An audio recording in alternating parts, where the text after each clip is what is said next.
This is VOA News. I'm David Byrd.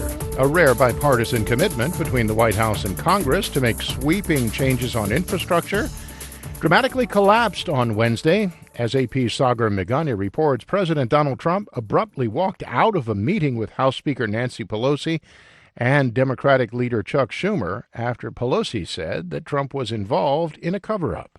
It lasted all of 3 minutes. To watch what happened in the White House would make your jaw drop. It was very, very, very strange. Sources say President Trump walked in, told Chuck Schumer and Nancy Pelosi there would be no negotiating while Democrats investigate him, and then walked into the Rose Garden, where reporters who'd been urgently summoned minutes earlier waited. Let them play their games. He's furious over Pelosi saying hours earlier he'd engaged in a Russia probe cover-up.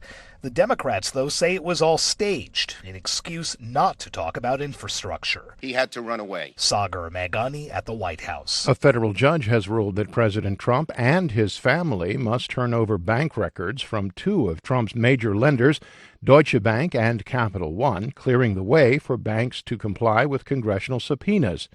We get details from AP's Mike Gracia. U.S. District Judge Edgardo Ramos has refused to block subpoenas from two House panels seeking financial records from two banks that did business with President Donald Trump. Trump and his company filed a lawsuit arguing the subpoenas from the House Financial Services and Intelligence Committees were unlawful and unconstitutional. But in a ruling delivered from the bench in New York, Ramos concluded the subpoenas have legitimate legislative purpose. Lawyers for the two committees say they need the documents from Deutsche Bank and Capital One to investigate possible foreign influence in the U.S. political process. I'm Mike Gracia. For more on these stories, visit our website, voanews.com. This is VOA News. A months-long investigation has failed to determine if Virginia Governor Ralph Northam is one of two men featured in a racist photo that appeared in his 1984 medical school yearbook.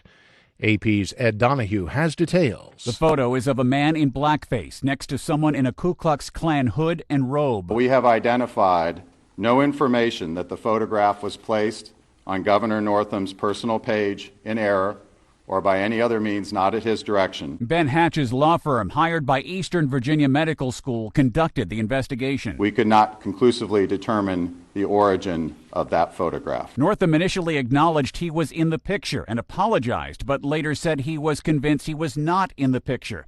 The governor has managed to survive the uproar. He has defied calls to resign. I'm Ed Donahue.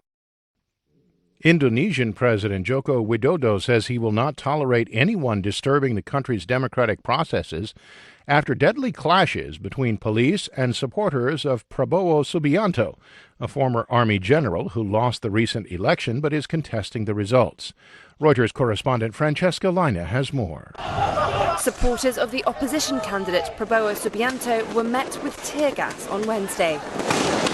They threw fireworks and debris in return. The country had been awaiting official results since the April 17th election. But on results day, Subianto refused to concede defeat. He said he believes there had been widespread cheating in the polls and was making legal efforts to, quote, defend the mandate of the people. An election supervisory agency said there was a lack of evidence to support claims of systematic cheating, and independent observers have said the poll was free and fair. Reuters correspondent Francesca Lina. At least 3 people were killed and 15 others injured when Taliban insurgents detonated a vehicle-borne bomb in eastern Afghanistan. A suicide bomber driving a stolen explosives-laden Humvee military vehicle detonated his device when police forces tried to stop him at a security compound in the provincial capital of Ghazni. The chief of security directorate in Ghazni said the blast killed 2 police officers and a child, while rescue teams transported 15 injured people to the hospital, including 10 civilians. And House of Commons leader Andrea Leadsom has resigned from the British government because she no longer believes Prime Minister Theresa May can deliver Brexit.